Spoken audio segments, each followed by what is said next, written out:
My wife labeled my dinner pathetic and tossed it onto the floor after I covered the rent yet again.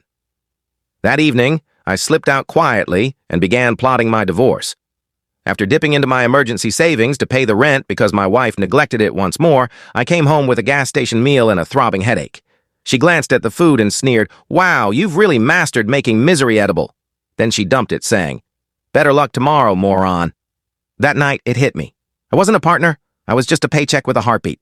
This morning, she called me, sobbing and pleading. You know the kind, the pitiful types who let themselves be trampled until they finally break. But here I am, parked in my car at a 24-hour supermarket lot, unable to face going back to my own home tonight.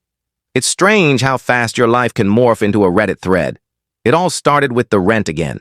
Skylar forgot to pay it for the third time in half a year, even though she's jobless and has one simple task, transferring funds from our shared account to the landlord system, which takes about a minute and a half. My landlord texted me this morning about the late fee. Another $65 gone, just like the $130 from the previous 2 slip-ups. We can't afford to throw money away right now, but I'm used to it by now.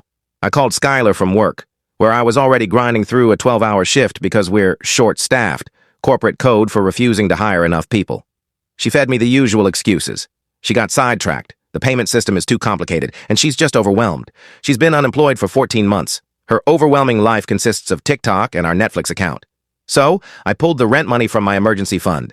Again. That fund, which held nearly $8,000 2 years ago, is now down to a measly $712 because my wife's inability to handle basic responsibilities is our most consistent issue. Fast forward to me driving home after my shift. My head's pounding like someone's using it as a punching bag. I'm exhausted. I haven't eaten since my sad desk lunch at 11 a.m. So I stopped by the gas station near our place and grabbed some prepackaged sandwiches, chips, and a couple of Cokes. It's not fancy, but it'll do. I walk through the door to find Skylar sprawled on the couch, glued to her phone. The apartment's a wreck. Dishes are piled up in the sink from at least 3 days ago. The trash is overflowing. The laundry I asked her to toss in the washer is still sitting in the basket. But whatever.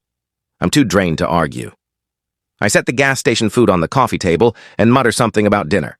Skylar looks up, eyes the meal, and says, "Wow, you've really mastered making misery edible." I'm stunned. I can't even move. Did she just say that? After I paid the rent? After a 12-hour shift? After she contributed nothing to our household today?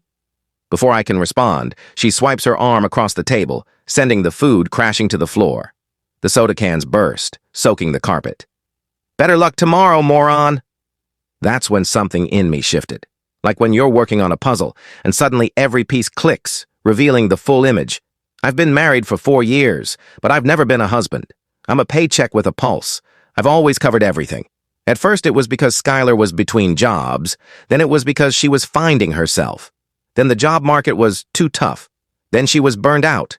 The excuses evolved, but the reality stayed the same. My money comes in and nothing goes out. Meanwhile, her spending never stops. New outfits, pricey cosmetics, constant food delivery because cooking is too much. Whenever I bring it up, I'm the villain. I'm financially controlling for asking where our money goes. I'm domineering for suggesting a budget. I'm unsupportive for questioning why she needs another $300 pair of shoes. Standing there, watching the soda seep into the carpet I'll inevitably clean, something inside me broke. Or maybe it woke up. I'm not sure. I didn't shout. I didn't argue. I just turned, walked out, got in my car, and drove off. I left her there with her phone, her attitude, and her mess. I drove around aimlessly for a while and